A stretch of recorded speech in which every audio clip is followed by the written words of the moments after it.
நீங்கள் ஒரு விஷயம் கவனித்திருக்கிறீர்களா? முருகன் ஒரு தெய்வம், ஆனால் அவருக்கு 2 மனைவிகள், தேவயானை, வள்ளி. ஏன்? இது ஒரு சாதாரண காதல் கதை அல்ல. இதற்கு பின்னால் ஒரு பழமையான ரகசியம் இருக்கிறது. முதலில் தேவயானையை பார்க்கலாம். அவள் சாதாரண பெண் இல்லை.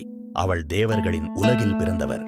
ஒரு பெரிய போருக்குப் பிறகு அசுரனை வென்ற முருகனுக்கு தேவர்களின் அரசன் தனது மகளை மணமாக கொடுத்தார்.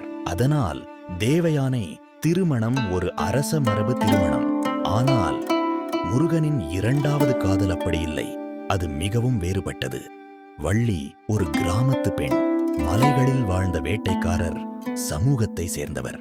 முருகன் அவளை பார்த்தபோது அவர் மனதில் ஒரு விசித்திரமான ஈர்ப்பு ஏற்பட்டது. ஆனால் வள்ளி எளிதாக ஒப்புக்கொள்ளவில்லை. முருகன் வேடமிட்டு வந்தார். முதலில் ஒரு முதியவர், பிறகு ஒரு வேட்டைக்காரன், இன்னும் கூட ஒரு யானை பயம் ஏற்படுத்தி அவளை காப்பாற்றியவர் போல நடித்தார். இது எல்லாம் ஒரு விஷயத்திற்காக, வள்ளியின் மனதை வெல்ல. இறுதியில் வள்ளி உணர்ந்தாள், அவர் சாதாரண மனிதர் இல்லை, அவர் முருகன். அவர்கள் திருமணம் செய்து கொண்டார்கள். ஆனால் இங்கேதான் மிக முக்கியமான ரகசியம் இருக்கிறது. தமிழ் ஆன்மீக மரபில் இந்த 2 திருமணங்கள் ஒரு பெரிய அர்த்தத்தை கொண்டிருக்கிறது. தேவயானை